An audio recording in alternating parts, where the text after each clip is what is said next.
guys, welcome back to Baseball and Whatever. This is episode 7. We are most likely going to focus on baseball only today. So if you are interested in that, please feel free to tune in today. I think we are going to title this the La Russa experience, the La Russa debacle, the La Russa saga. I don't know. We'll come up with some. I'll pull out my thesaurus. La Russa sucks. We could do that. Yeah.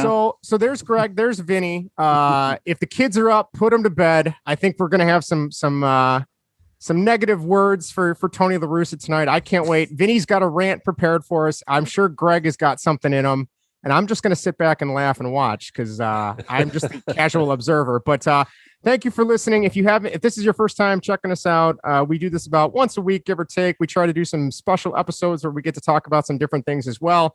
If you are interested in James Bond, we did an interview with author Joe Darlington. If you are interested in Batman, we did an interview with Bill Koenig, who is a TV historian. We talked about the 60s Batman with Adam West. We talked about Michael Keaton. It was a phenomenal interview. It was a blast to do. So if you like that, check that out. And if you are a Disney fan of the Mighty Ducks movies, check out our most recent interview with Mike from the Quack Attack podcast. That was a blast. We talked all things Mighty Ducks. So we are getting back to our roots, though. We're going to talk some baseball. And like I said, we're going to start with the Sox. But before we do that, first of all, I promised somebody I would give them a shout out. This goes out to Coach Dave, who is one of the assistant coaches for the Swink High School Lions baseball in Swink, Colorado. I've known Dave for I think since 2005. So almost 16 years, a lot of video games online in the PS2 era. We played together. We've hung out at Wrigley together. So we've had some good times. He's a great guy. So hope his students and his high school baseball team, I hope they're doing well. I looked up their record. I think they're 8-3. So good luck, guys. The rest of the way, you have an awesome assistant coach. And we have YouTube comments that are legit. So we are pretty psyched. And Greg is going to read them because I think most of them are related to Greg's reaction video when the Tony La Russa story broke this past week with all the craziness and shenanigans that were going on. So, Greg, start us off. What were the comments on that video that we told them we'd share out? Well, yeah, I will read those for you in a second, Justin, but I just want to say that, yes, I had a moment where I went off on Tony La Russa, and I had time to reflect on all of this, and I've watched the video back and everything. And it's the return of Captain Blood. I gotta say, I know I was a little harsh, but I truly meant every word. So, but yeah, we did get a couple commenters. This one from, what is it? Algebra? Is that what he's trying to go for there? ALEBRBJR4 ALB Junior 4, maybe? Junior 4. Sorry, I went algebra. Either way, he commented. That's the important thing. So. Everyone, so Algebra 4 wrote, everyone at my job has been talking about this, even 8 Cub fans. Yeah, see, we got the Cub fans talking shit about us. This mess is getting sad, and I am so angry. I am so angry too. I don't know what your name is, but I'm just going to call you Algebra. So thank you for writing in. Another comment we had was, one of the other unwritten rules that Tony La Russa followed in the past is turn a blind eye while he had 2 of the best players use steroids from Gray Man Media. Yeah. Good call there. That would be La Russa and not La Russa. That would be Canseco and McGuire, right? Back from the A's and the Cardinals. Yeah, I was going to say McGuire and Jose Canseco. So bums. And our last guy is Racer 1488. Never heard of you before, Greg. Just found this. You're so right. 99% of Sox fans are saying the same thing. My solution is having fans donate enough money to buy 2 cases of Crown Royal and send it to the drunk. As long as he doesn't hurt anyone. Here's hoping he gets another DUI. Really quick, we don't encourage drunk driving on this podcast. We don't want to see anyone get a DUI, and we don't want to see anyone get hurt, except Tony La Russa. So does Tony like Crown Royal? Is that his drink of choice? That seems too classy for him. Yeah, I'm thinking of like more of a liquor type of guy. Yeah, like a Mickey's or like some type of 45. Yeah, exactly. And lastly, we also got an email here from Bill, who we just interviewed for the Batman episode. And like I said, Bill's a Bill's a historian. Awesome. So, of course, he comes back. He says, guys, I had a fantastic time. I thought of a few things I could have chatted about. One was the 1988 movie 8 Men Out. It was filmed, the baseball sequences were filmed in Indianapolis. My boss at the time was one of the Cincinnati Reds. Oh, so there's Bill again cool. coming back with more facts. 8 Men Out. You guys see, I saw 8 Men Out as a kid. And it was like right after I saw the first Major League. So I was expecting, 8 Men Out. Yeah. Obviously a very Funny. serious movie. So I was expecting, something similar to that. So I remember being a little disappointed as a kid after seeing that. But as an adult, I appreciate that movie a lot more. So yeah. Thanks for writing in, Bill, though. It was great definitely talking with you again. Yeah, definitely. Hopefully we can have him on again down the road. I know he had a lot of insight into Andy Dalton, which was an awesome, unexpected turn. You know what? I threw that in at the very end. I did not have that on the notes or anything. I'm just like, how the hell with it? Let's just, Bill knows the sports a little bit, and the Bengals stuff I had no idea about. I didn't know he was a Bengals fan. No clue. That came out of right field. Right. So that all kind of tied in nicely together. So that was a lot of fun. Yeah, no, that was good stuff. Well, thank you again to everybody from the YouTube comments. Keep them coming. Keep the emails coming. Keep the tweets coming. If you got any tweets for us, you can email us. Yes, you can email us at baseballandwhatever@gmail.com. I got it right this time. And you can tweet us at baseballandwhat. So check us out. We also have an Instagram.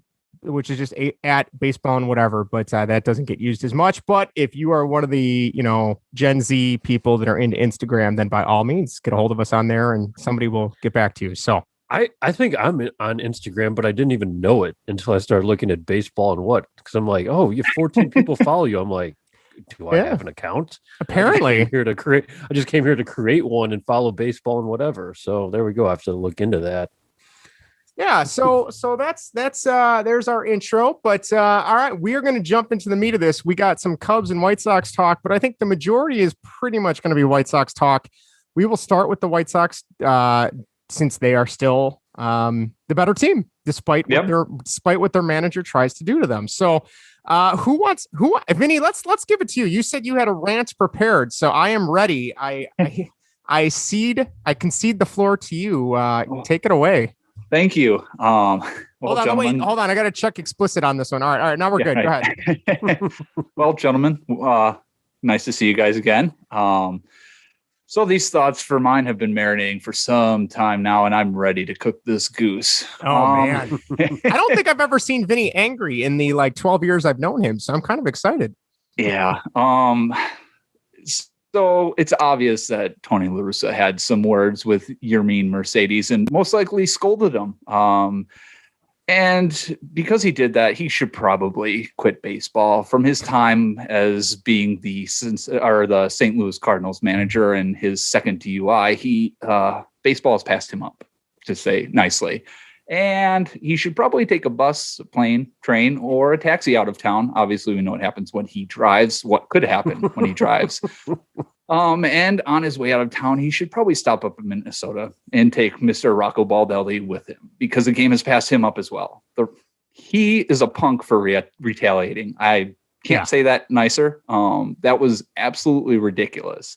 The fact that he got his panties in a wad for having Yermin Mercedes hit a moonshot off of a position player, Willens Astudillo, and he got upset about that. For what reason? I don't know. I don't think anybody knows. That's ridiculous. How is that disgracing the game? He threw a position player out there instead of a pitcher. I don't understand why he's so upset. He should just take his lumps. His team is trash. He is trash. He probably won't be manager by the end of the year. Most likely, you know what? Yeah. Hopefully he won't get hired, because he's not needed in baseball anymore. All right. Yeah. Now back to Tony. Last I checked, the most runs in a game wins, right? Right. Yep. Okay. I believe so. Okay. All right. And if he doesn't want his best hitter hitting the ball, maybe he should throw out a pinch hitter. Maybe one of Foster, Hoyer, Marshall, the relievers that can't relieve a game. They're all garbage. So maybe they could get out there and strike out for him. And the game, we all know he probably doesn't want to be there anyways. And actually, being up, what were they at the time? 12-3, was it? I don't know. They were up a lot. Yeah, it was almost 10 runs, right? I think close and to at it. that point, why is he even managing? He should just sit back and relax. Let everybody else do it. Yeah, take a nap. We know you don't want to be there. This isn't Little League. It doesn't matter that you're going to run up the score on somebody, because you know what? He probably will put out Foster and let him give up 8 runs. I think it was Foster, or was it Marshall? I don't remember, but he's bad at managing his bullpen anyways. So we'll just say that more runs will probably help him.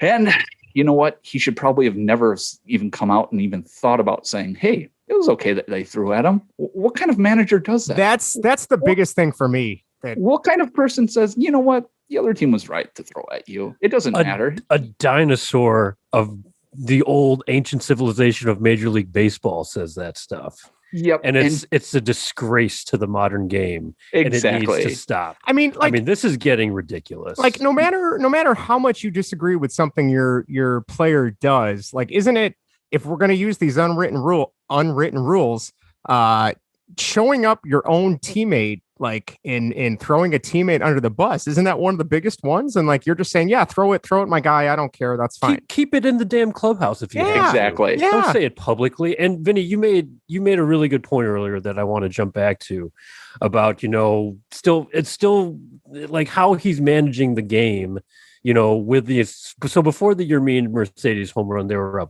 15-4. Yeah. And Yermin goes, works the count to 3-0. We all know the story. Why the hell is the take sign on? That's what I don't get. Why are you calling the take sign when the game doesn't matter anymore? Who calls a take sign against a position player pitching? And then, everyone's harping on Yermin because, he missed the sign or didn't pay attention to the sign. Yes, that is not, that's a problem. Usually in baseball when, there's an actual game going on. We're not having a real game at this point. Yeah. Why are you calling signs with a 3-0 count? Do you think the media and the Twins would be getting on them if he walked? Because they'd say, well, come on, just swing. It's a position player pitching. Of course they're not going to be able to throw strikes. Let's just end this. Possibly. Do you think they can't? They want it both ways and they can't?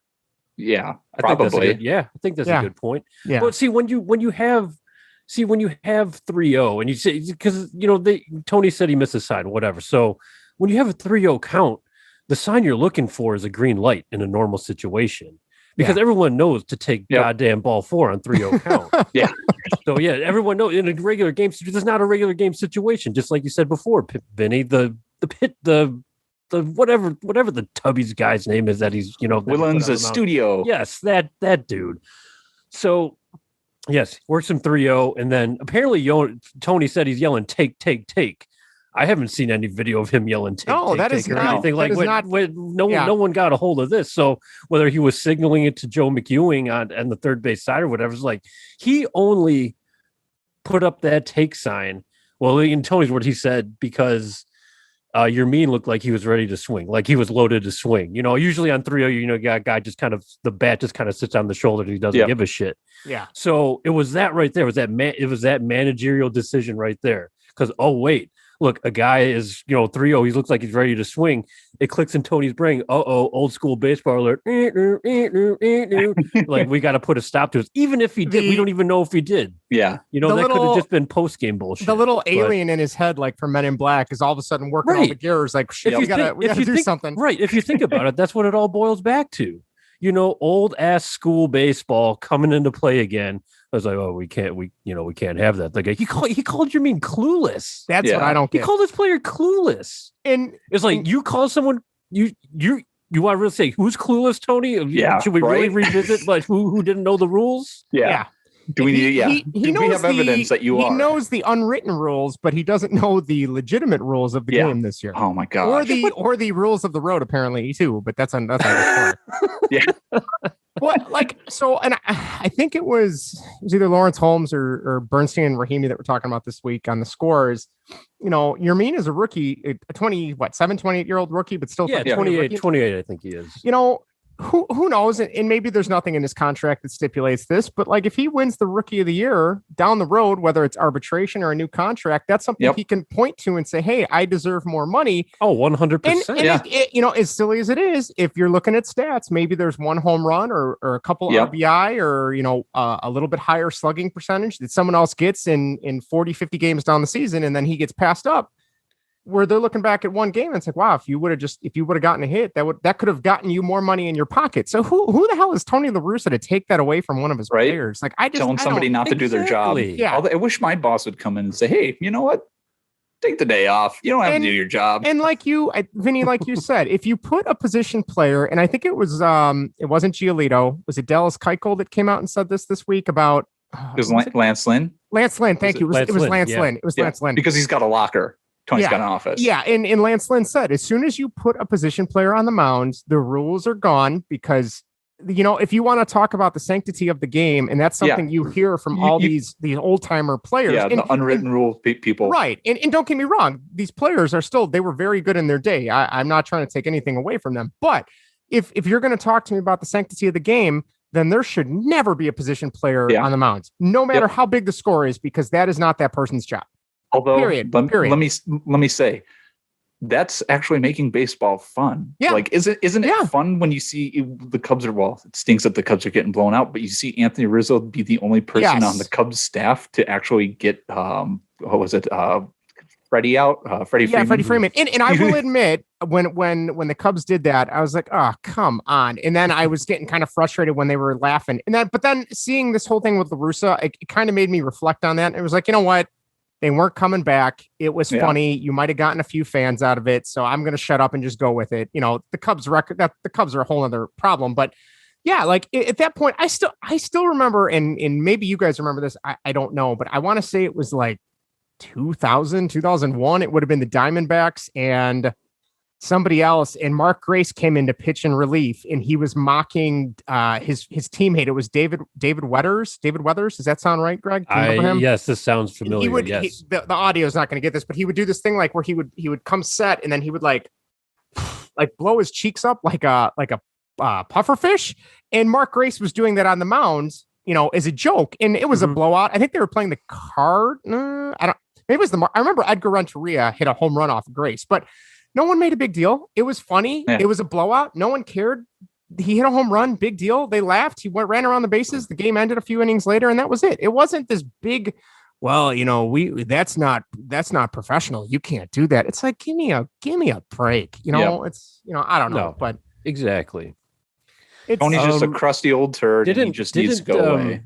Didn't Cubs manager David Ross get his first career hit off of Mark Grace? He did. I think, or maybe it was against the Dodgers. Maybe that was that game. It might have been that game. Yeah, maybe it was. I think Ross was. I couldn't tell you what team Ross was. I don't know.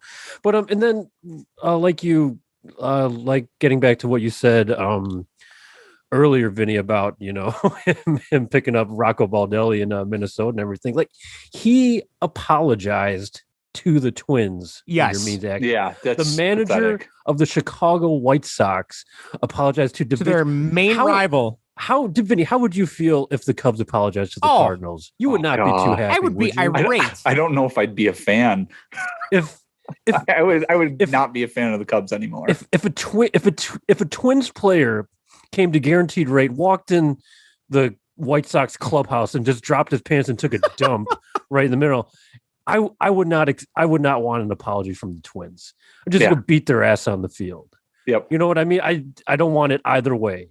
Yeah. But here we're in a division rate, and we're apologizing to the Twins over bullshit. That made no sense. That, you know what, guys? That, you know, say what you will about the, you know, unwritten rules, because they're still there, you know, whether you like it or not. They're still big. Are they there? They're not written down. Who knows? Oh, I guess they are there. You know, we'll just have to ask Tony. Look, say what you want about unwritten rules, missing signs.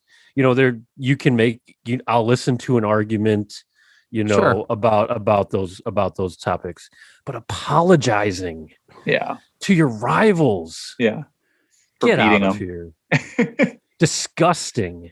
absolutely disgusting. There is actually, Vinny, I think your mom and dad got it for me for Christmas one year. There is a phenomenal book. It's called The Baseball Codes, and it's Beanballs, Sign Stealing, and Bench Clearing Brawls, The Unwritten Rules of Baseball.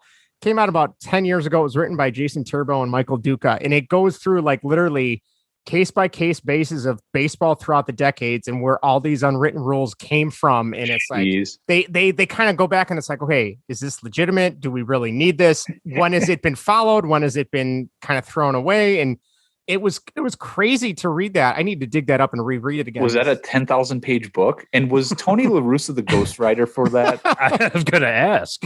he damn well could have been. You know, had a few drinks and decided there was a couple of chapters with irate rambling talking about, you know, I'm a famous baseball person, I think was one of the quotes that came from that book, if I'm not mistaken. Or no, I'm sorry, that was one of the things he told the police in one of his DUIs. But yeah, you know, it was phenomenal because even the authors were like, some of these rules are not relevant. Like, let's just move past it. And again, we are, as baseball fans, I feel like we're in the minority right now of being younger guys. I mean, technically we're like what, early millennials, or because I know we're not Gen X, but like we're the group that people are leaving the sport and not interested anymore because it's boring as hell and it's played by a bunch of old white men who are stiffs. And it's like, you have this chance to get a new influx of people that are interested in it because people are trying to make it fun. And then you got, you know, Tony La Russa wagging his finger saying, no, that's not how we do things here. It's like, get the hell out of here. You're exactly right, Justin. Look at all the great players we have now that are swagging out there. I mean, not just guys like Baez and Anderson, but look at guys like Ronald Acuna, Juan Soto, and a lot of these Tatis, all these guys, man, and that are fun to watch. I'm not saying, you know, cross over a line where you're showing up the other team. By no means. There still should be sportsmanship, but like, he didn't do anything. He didn't do anything. He just he hit a home run. Watch a moonshot. Which last time I checked, hitting a home run is what people do. So, exactly, and you could tell that retaliation. I think the pitcher's name was Duffy. Yeah, I mean, he didn't want to hit. He didn't want to throw at your mean. Like just. By the way, watching him, that was a call by the coaches. Mm-hmm. Yeah, he's the one that has to take the hit for it. He's the one that has to get suspended because that puts him in a weird place. Right. It's like, well, I disagree with this, but if I don't do it, my manager's going to be pissed off, and any of the teammates that are on the manager's beck and call. Exactly. Which I'm surprised. I mean, Rocco Baldelli is not an old guy. Like I remember he's 39. He's half a decade older than me, but like. And I remember watching him play for the Tampa Bay Rays and the Red Sox. And the Red Sox. So, like, come on, man. Like, you're the new generation of manager. You need to be past this bullshit. Like, enjoy the game.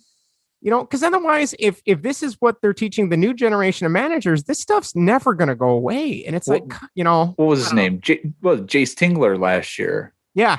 He threw Tatis under the bus because he's quote unquote missed a sign. But it's like, dude, just let him play. Let him play. I don't get it. I really don't get that. Short of mocking the other team, do have fun. But even no one does that. No, outside of the relief pitcher for the Reds. Oh yeah. But no one really does that. No. Yeah, they bat flip, but it's not like an intentional at somebody. If a pitcher can strike someone out to end the inning, and they can, point to the sky, throw their arms up, or bang on their chest. We just lost Greg, so hopefully he'll come back. But if anyone can do that, and no one bats an eye at the pitcher doing that, why is it such a crime for the batter to show some emotion? Show some emotion. It's.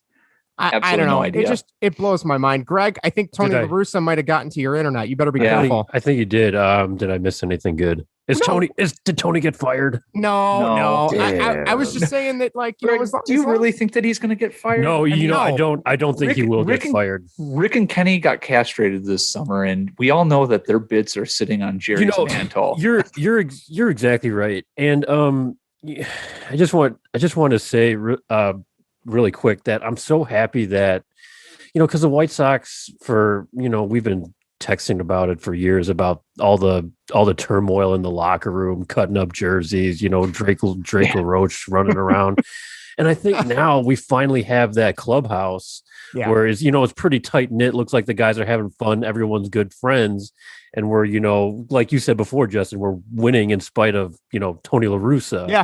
Which I think is exactly because these guys are still holding strong right now. I mean, you can tell they're against, even they're tweeting against, what Tony believes in. Well, and that was the thing, is like they are mocking. I want to say to Tony, it's like they are mocking you in real time, and it's documentable. And here he's saying, "Oh, we're all on the same page." Well, did you guys see Tim Anderson's quote on the being the dad? Yeah, Tony's the dad. Yeah, I don't know if I buy and that it. was well. I buy it in the sense that they're winning. Let's see what happens if they go on a 10-game losing streak and they, blow out some guy. And Tony's like, well, that's not the way you do it because I'm old and I'm crusty and I'm a turd.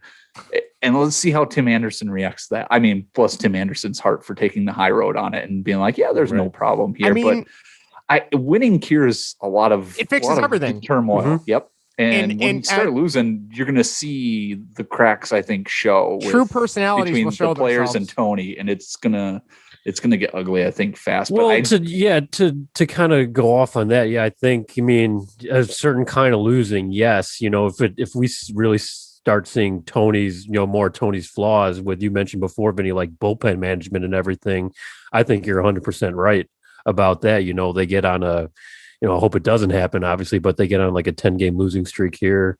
And that happened in game 1 of the Yankees series. Yeah, well, Matt Foster out there. Right, exactly. And so they lost again today, 7-0. Only obtained 5 hits. So hopefully this isn't the start of something. But once, if the losing streak does happen and there's mismanagement, we could see this could be a problem. And we knew this would be a problem if something like this happened with Tony joining this team. So it was only a matter of time, right? Yeah. Like you knew it was coming. It was just a matter of when. And now it's a case of how much can the Sox, the team itself, the players withstand the storm, Hurricane La Russa.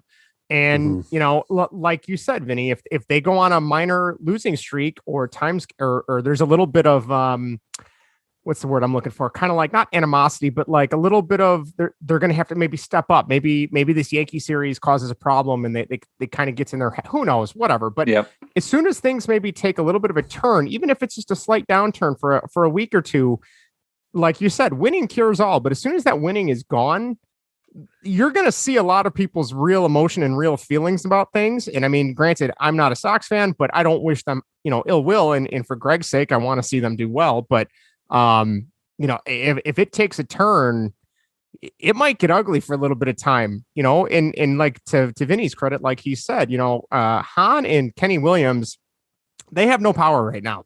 There's no say whatsoever. And you can tell Tony La Russa is walking around like with carte blanche, like he can't do anything wrong.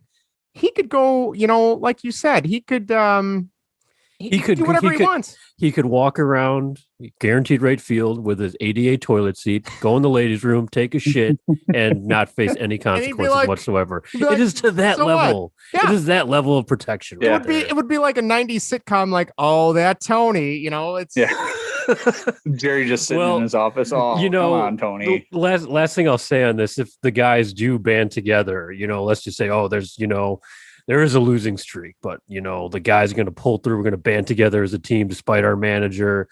When they started going on a winning streak, who's going to pop up? It's going to be Hawk Harrelson. Oh, shit! It's going to be a stroke of genius on Jerry's part. So, I'm sure that's what he believes. So, just like with what was that thing with that was went back to Drake LaRoche and Kenny Williams stepping in, right? Oh, a stroke of genius getting that clubhouse fired up. So it was all part of the plan. Well, I mean, like, I think you're kind of already seeing the team kind of rally around this, right? Like they had the dress like Yoan Moncada, and I saw there was a video. I don't know who it was that was filming. I think it was on like Facebook Live or Instagram Live, and you could see La Russa in the background with like his flannel and vest, and he just looked clueless. Like, what are you guys doing? What are these boys doing? I don't understand. Surprised he didn't say, "Hey, the Chicago White Sox wear suits and ties." Yeah, we don't. We don't wear rompers in the American League, boys. Or we're dressed like Yoan Moncada's music video. And it's like, He was on the MTVs. What do you mean he's on the? He needs to be on the baseball field, not the MTVs. I mean, like, come on, man. So. Is that a good La Russa impression, by the way? I have no idea. I don't know what he sounds like. That's my go-to. You have to make up your own because otherwise it's just talking to camera. Mercedes. I saw some Facebook comments on. I think it was Bleacher Nation posted some stuff, and people were like, "Well, you can't get mad at him. He saves thousands of dogs every year with his welfare society." And I'm like, "That's great. That's a wonderful thing." It's not baseball. I am fully behind that cause and all of that. That's something that should be. Was that Erica making all those comments? You'd think it was, but no. But it's like you have to differentiate what someone does in their free time and then how they do their job. My only gripes with Tony are baseball and drinking. His DUIs, because I think that's garbage. The dog rescue. That's great. Brilliant. It's great. Brilliant. But like even at one of our jobs, we could donate a ton of money to charity. But if we screw up at our job and it's something that's pretty major, they're not going to look and say, "Oh, well, Vinnie, you donated a bunch of charity, so I guess we're not going to fire you, even though you messed up, our biggest client's taxes." Like, no, that's and granted, I know it's different for with your account work and stuff. They might make an exception for Vinnie. I mean, Vinnie is pretty awesome. I'm not going to lie. So. I don't know. Did anybody have any reaction to? I thought CC Sabathia's. That was great. I thought that was hysterical. That was spot on. Yep, spot on. So if you haven't, to the people listening or watching, if you have not seen that, I believe it was on CC Sabathia's podcast. Is it R2C2? I can't remember who his co-host is. Yep, that's what it was. But he went on like a 2-minute rant, pretty much the same thing that Vinny and Greg have been saying about, you guys, people bitch about people not wanting to watch baseball. You have a perfect reason for, people wanting to watch. And then you have these other guys come in and say, no, you can't do that. Yeah. He did it a lot better than what I just said. I mean, it was hysterical. I was laughing my ass off at work. Yeah, you just gotta go check it out. It is so funny. Highly recommend that. So I don't know. I mean, do you guys have any more? Socks? I just have to correct myself. It was Evan Marshall last night that gave up the winning hit. Go ahead. Yeah. The winning run for the Yankees. So I need to correct myself. I would have not been able to sleep tonight if I would have known I got that wrong. I'm kind of happy Rodon's still kind of on that. I know we talked about it before, but he still looks so solid. I'm like, just keep going, big guy. Yes, he does. He's going. He's going to make himself a lot of money somewhere next year. The White Sox. You think the White Sox? Him, right? You think they'll pay him? They might. They probably shouldn't. I would be okay with it.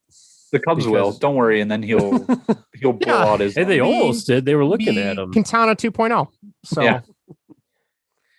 Well, just a big fan of the guy. So if they do pay, it's not my money, your money, so I don't really care. It's Jerry's money, so Jerry wastes all of it.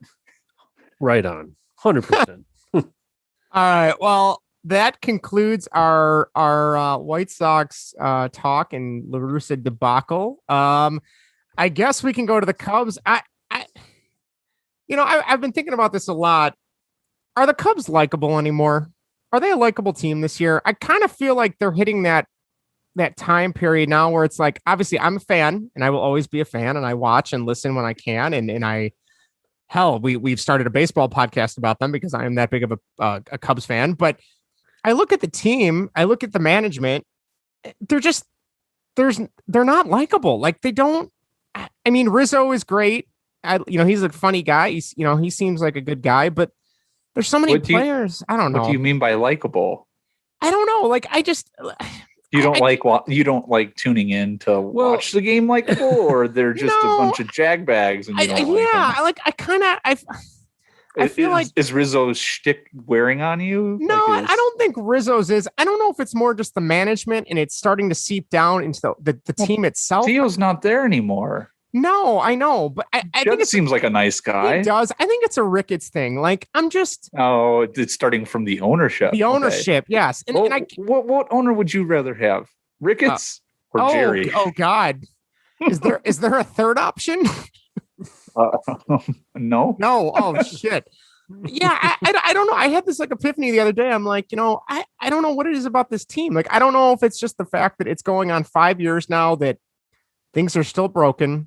They're not fixed. I mean, I was the offense is turning around. The offense is turning around. Last night's game was great. Good.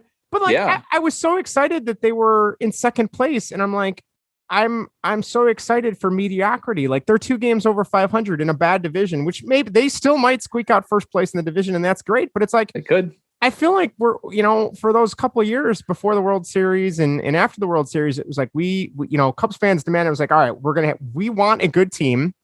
We should have a good team. We're a major market. And now, it's kind of like this, these guys are okay. And next year, half of them, we're not going to re-sign them because we're going to say we have no money. And I can't put my finger on it, but it's like a weird spot to be in as a Cubs fan. I don't know if any of this makes sense or it's just a bunch of incoherent rambling right now. But can I give you, I'll just do this quick. But when this season started, when they traded Darvish, I described that as a little deflating for me. And I think it's been a little bit deflating, just with the rapid decline after they were still good after the World Series, but there was that slow slope, of declining, whatever. It just wasn't as exciting because I'll tell you the 15 and 16 seasons of the Cubs were just, some of the best, most fun. I'm not even a Cubs fan. It's the most fun I've ever had watching baseball. That 16 teams defense was once in a lifetime, otherworldly. Right. 100%. And then the off season,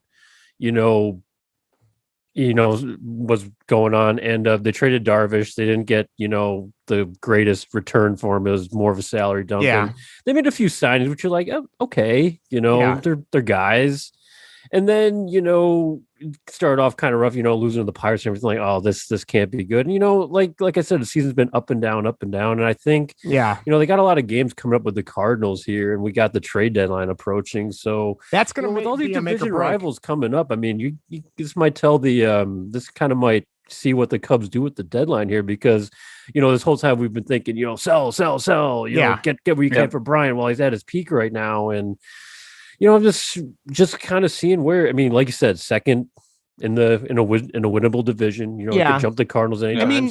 Nico Horner has been a huge bright spot. I think, was it Vinnie? I think you maybe put it on there earlier. I can't remember, but I didn't get the stats for it. I was going to try to get the breakdown of. Oh, no, that's all right. Pre and post Nico, but he's an exciting bright spot, a young star, a second baseman that could really take over and hopefully hold the position for more than, his initial contract, depending on who his agent is. But I don't know. I don't know if it's just this impending doom that, there's a good chance Bryant, Rizzo, Baez, and I think, is that the only free agents this year? I can't remember. But those three. Yeah. There's a good chance. Contreras is next year. But there's a good chance 2 of those guys are not coming back. And I don't know how you replace. I'd bet on that, Justin. Yeah, I would too. But the fact that you have Bryant is having a career year, and again, I know you re-signed Bryant. I would willing to bet next year he does not play as well as he is this year.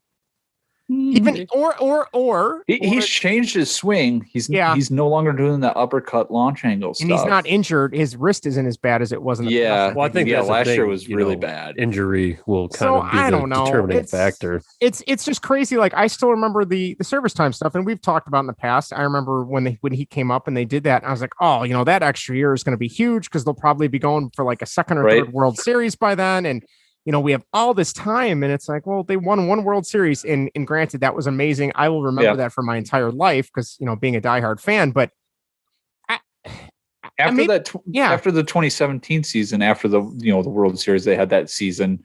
Did you really ever think that they were ever going to compete again for the World Series? After 2016? No, after 2017. Oh no! Wait for the whole season. After that series against the Dodgers, they're done. Their window was closed. Their window slammed shut. Yeah. I kept that belief that maybe they'll start progressing, but that no one ever took that next step. And the biggest thing was, we're going to restock the farm system. Who has come up besides Alzolay, who I'll give him the benefit of the doubt. Maybe he'll turn into something, in Nico and Ian Happ, but Ian Happ is a recent. Eloy and Dylan Cease have come up, but they're on the other side of different Chicago. Colors. Yeah. They're on the south side. So, I don't know. It's just they had people. They got rid of them. And they got rid of them for what? Quintana, who is no longer on the team. No, he's with Joe. He's with Joe. Back with Joe.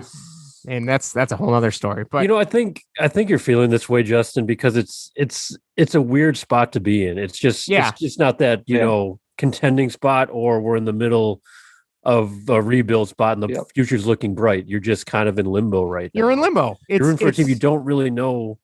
They're one of those teams. They might be the team. Is like you don't really know what's going to happen next year or what their plans are. I try to think back to the next year, this year. Yeah. Well, yeah. Well, look into the future this year. You're not sure. But like I said, this year's pretty mediocre, at least thus far. But you want to think to the future too, because you have so many.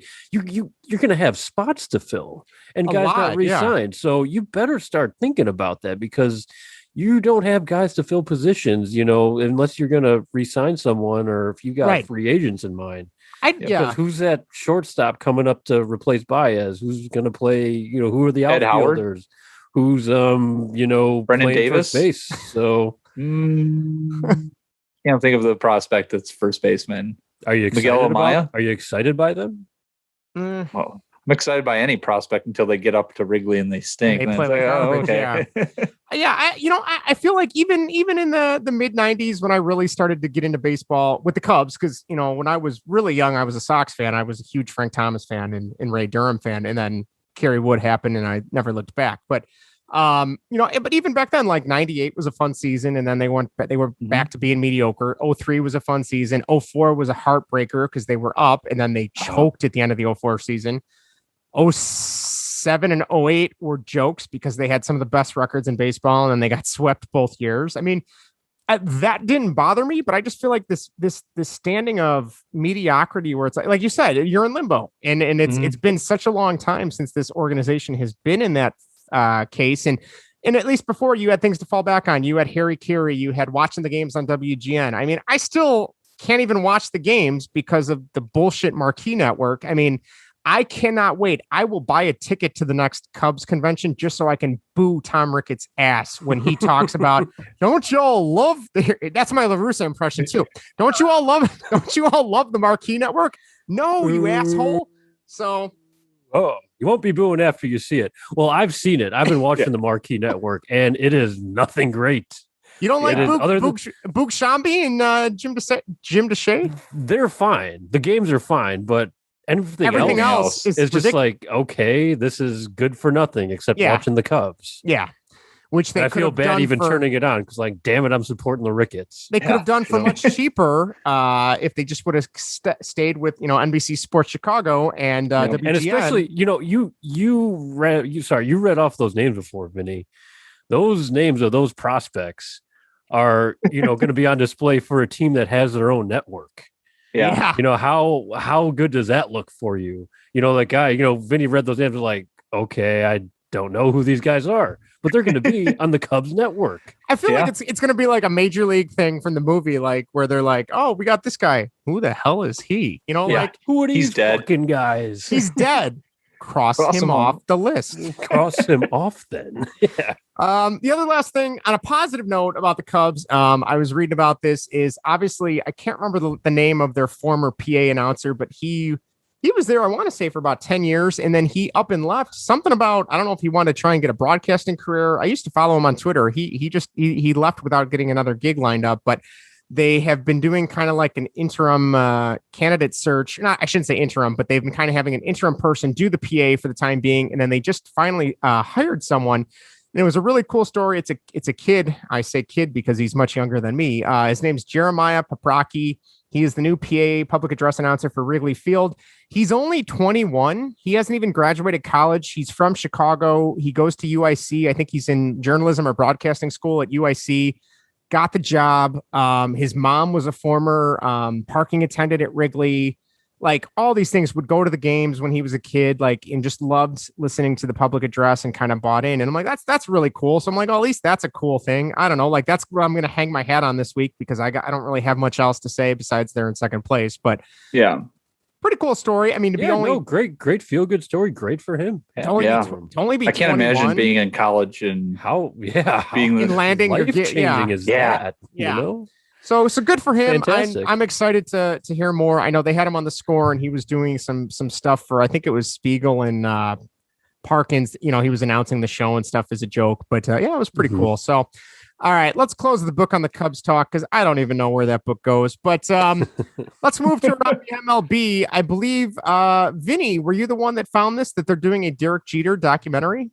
Yeah, I saw that, and I don't have the note on what the documentary calls, but does it matter? Because Derek Jeter, he's an overrated bum. I'm sorry. Wow. I know that's going to probably offend any New York listeners because I guess you can never say anything bad about the captain, but his defense, I don't know if you guys remember, it was awful. Yeah. They did some advanced metrics, and he was the worst shortstop out of the 10-year period that they were taking the stats. Wow. He was also the worst defender on the field in all of baseball. He was behind Prince Fielder. Looking at the stats, he was good at hitting, but his defense was awful. And the fact that people, I know I did before I started looking into this. I was like, oh yeah, the prototypical shortstop. You want Derek Jeter, guy can hit, guy can field, and then I was like, he does it all. I'm like, no, he can't field. Yeah, people will say, well, he won all these Gold Gloves. He had a good fielding percentage. Well, fielding percentage only measures what you actually get. Yeah, it doesn't measure things that you should have gotten, and he should have gotten a lot more. So I'm just gonna put that out there. So any New York people, you can bash us. So are you talking about his range specifically? His range was what was it? And I should have prepared better for this, but his was it defensive runs saved indicates how many runs players saved or hurt his team in field compared to the average player at his position. It became a statistic in 2003, and until his retirement in 2014, Derek Jeter posted the worst rating among qualified shortstops with a staggering -152 DRS. How do you think this is comparing to the age we're in now, where we're measuring these metrics and we have these overshifts on? I wonder what the data would look like on that. That's an interesting point. I think it would be. I don't know how they take that into effect. Well, that's interesting because, like you said, Vinny, I always thought of him as a great fielder, multiple Gold Glove winners. So this is even Hanley Ramirez. Even Hanley Ramirez registered a better DRS than he couldn't even play first base when they moved in there. I said Derek Jeter's was 152 minus 152. Can you guess what Hanley Ramirez was?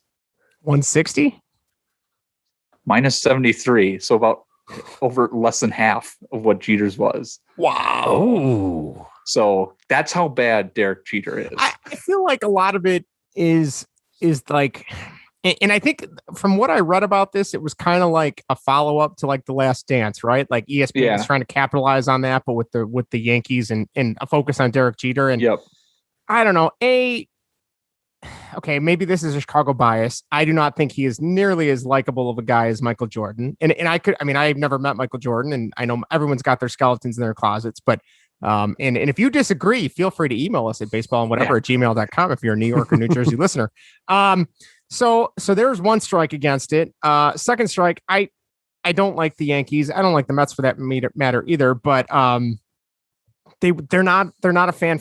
I don't know. I feel like they're the evil empire. I don't want to like them. I don't want them to win, so seeing something that honors their victories and their heritage. I mean, I guess if you're a fan, that's cool. But well, yeah, like you said, just every other baseball thing's about the damn Yankees. Look at ESPN. Jeter. It's always the Yankees or the Cardinals. Anything, right? Yeah, right. So they're the evil empire. I don't. The only thing I like about the Yankees is that they hired George Costanza. That's the only thing. I mean. And that the fact that they were able to write a TV show and they hired a guy like him should tell you all that we need to know about the Yankees. But anyway, I think he had the great idea for the cotton jerseys. That's right. They breathe. They breathe better. Yeah. I think my favorite Yankee is probably Todd Frazier. So there we go. But he's no Chris Bryant. He's no Chris Bryant. I remember growing up watching the Yankees, and it was like Paul O'Neill and Derek Jeter and Bernie Williams and, David Wells to a certain extent, Andy Pettit, Roger. I can't stand Roger Clemens for a variety of reasons, but Yeah, so like they just had a lot of players that did not seem likable to me. And granted, if I was a fan, maybe I would think differently. I mean, there's plenty of players in all leagues where you hate the guy until he ends up on your team, and then you magically find a way to love him. So I don't know. I don't see this as successful. I don't think it's going to be a success. I mean, I might watch it just because I a success in New York on the East Coast. Yeah. Yeah. I don't know. I feel like a lot of it's more of like the legend of Derek Jeter. I think of like that play against the A's where he like took the ball and then flipped it, to the catcher. Yeah, he cut off a bad throw to home. Relayed it. Yeah, it was a big moment. It was a big moment play. What about his drop against the Angels on the pop fly? You guys remember that? No, I don't. Yeah, it was a pop fly. I think it was the ALCS game against the Angels and. Would that have been like the 0-2 series or 0-2? I think so. Championship Pop fly and just absolutely biffed it. And I think I remember him diving into the stands a couple times, coming out all bloody and stuff like that. I mean, to his credit, it seemed like he did play all out, granted, maybe according to the defensive metrics, he shouldn't have a couple times, but which I should say where I got that from. It was from elitesportsny.com. So, okay. Well, it's from New York, right? So, yeah. So there you go. A Mets blog. Oh, a Red Sox fan running in or something. Yeah.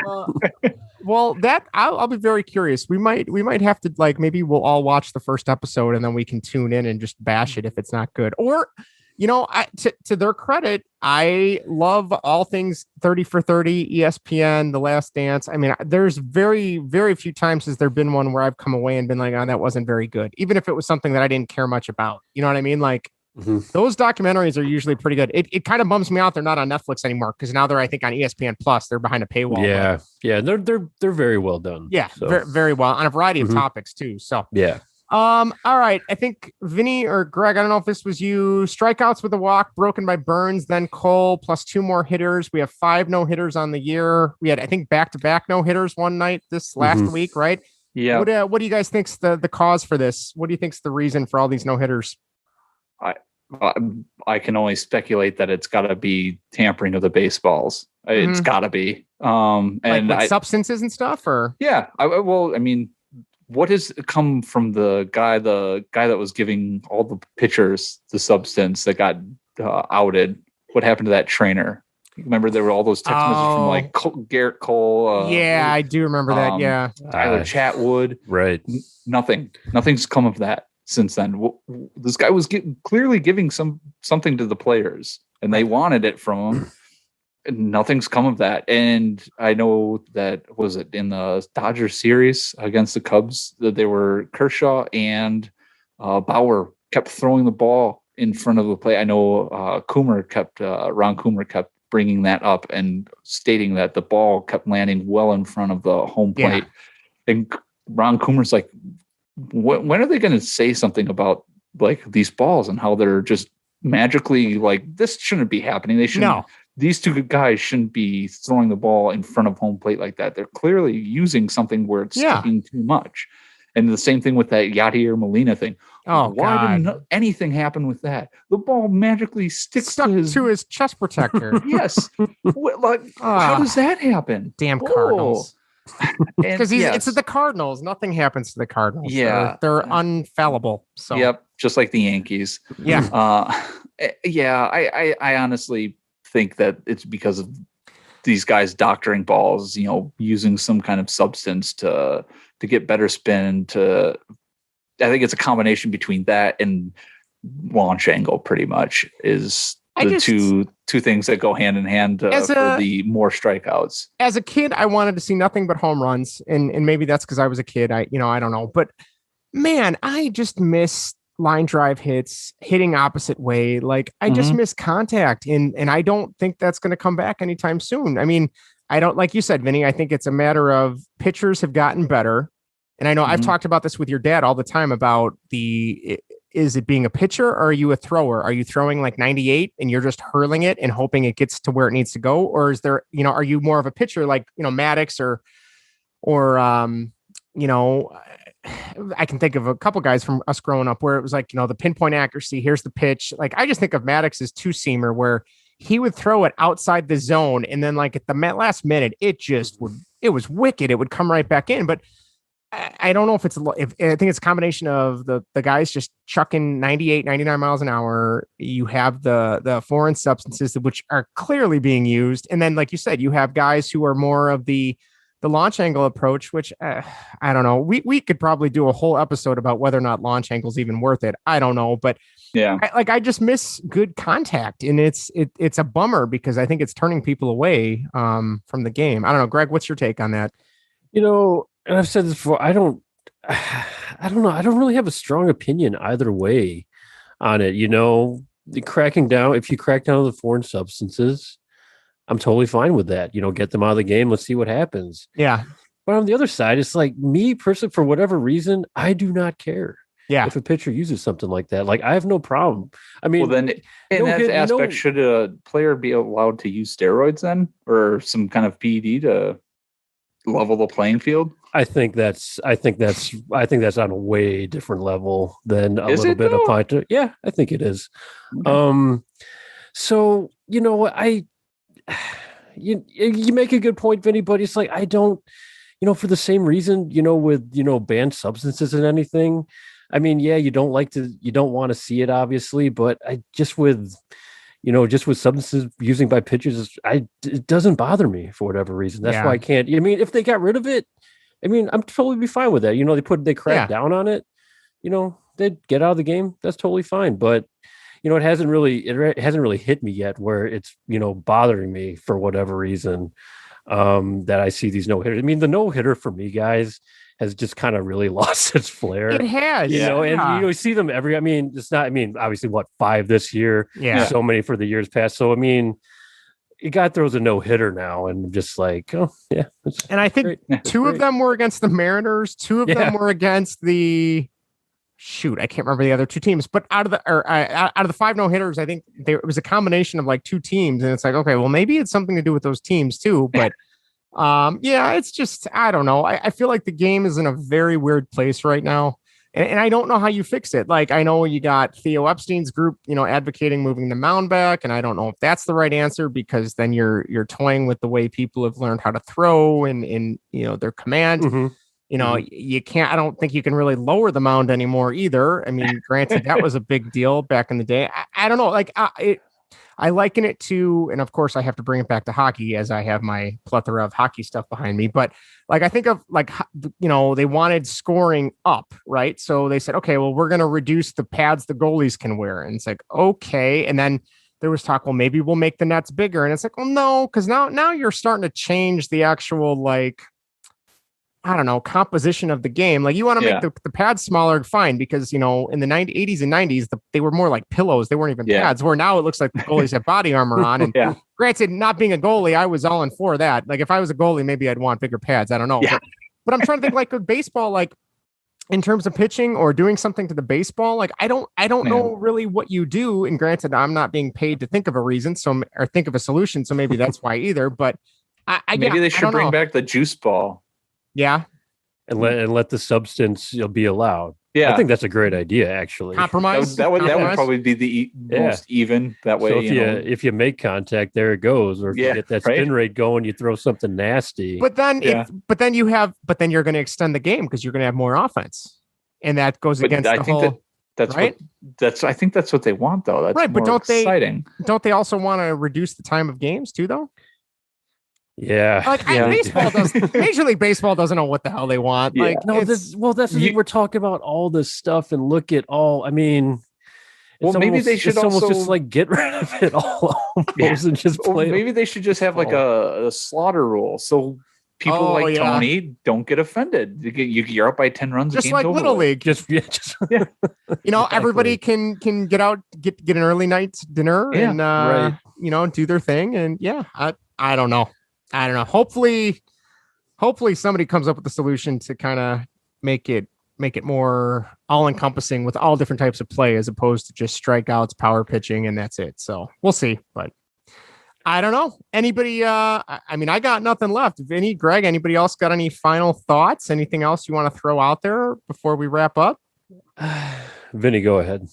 I don't have anything. I've said my piece on the White Sox, and yeah, I don't have too much to say outside of Justin. Just look ahead to the brighter days for the Cubs. Yeah, I think we'll just have to go back to the mantra of there's always next year.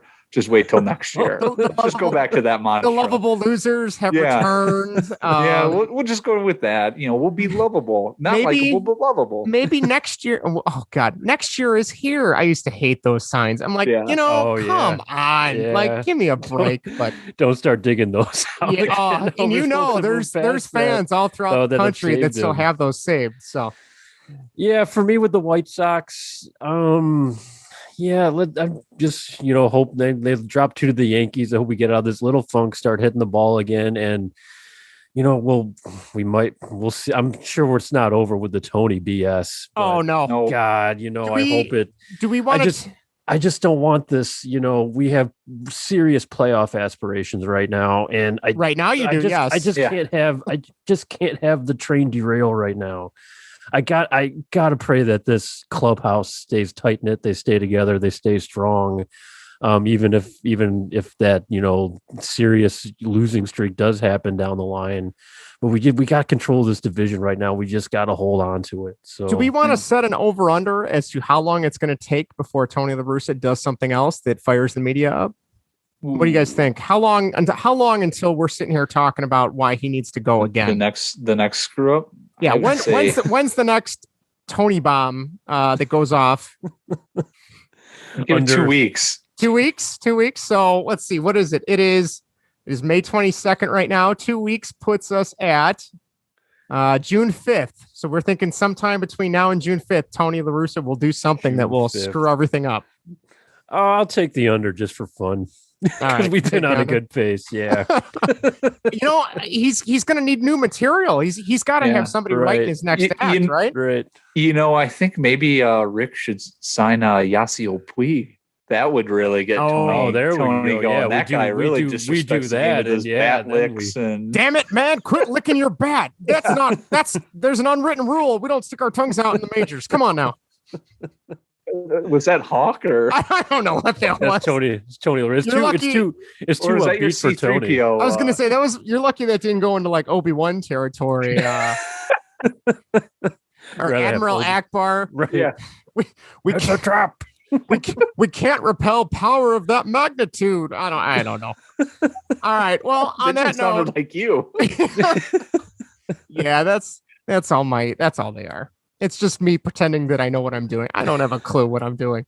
All right. Well, before we go, a couple little things. Make sure if you want to reach out to us, if you want to tell us how we are completely wrong and Tony La Russa is an amazing manager, because I know there's people out there that think that. I would love to hear from you. I would love to hear your thoughts. Please email us at baseballandwhatever@gmail.com, or on this video, put a comment, or tweet at us on Twitter at baseballandwhat. And I would love to hear someone's thoughts about why we are completely all wrong and Tony is the saving grace of this Chicago White Sox team. So if you're out there, and if you're a Yankees fan and you are appalled at the way we threw your boy Derek Jeter under the bus, please let us know.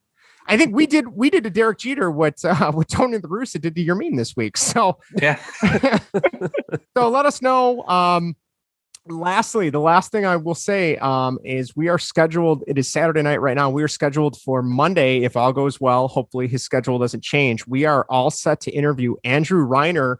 And if that name rings a bell, it should, especially if you're our age. If you grew up reading Game Informer magazine since its inception, he has been there, I think, since 92 or 93, since it started. He became editor-in-chief last year when Andy McNamara left the company. But he's an awesome guy. And one thing you might not know about him, he is a huge Cubs fan. So we might need to bring up this whole Cubs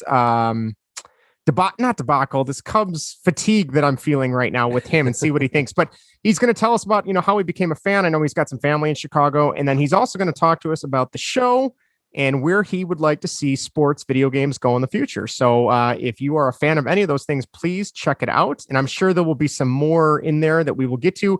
And he also told me on Twitter that some of his answers to our interview questions will shock us. So I am very excited And we can also ask him about the Twins because technically, I mean, he's lived in Minnesota for a long time. I don't know if he's a closet Twins fan. We might find out. And then Greg and him can have some words. We'll see. But that's all I got. Thanks again for listening. Again, we are Baseball and Whatever at Baseball and What on Twitter and baseball and whatever at gmail.com. Until next time, we will see you guys later. Stay safe and have a great rest of your weekend. Take care, guys. Bye, everyone. See you.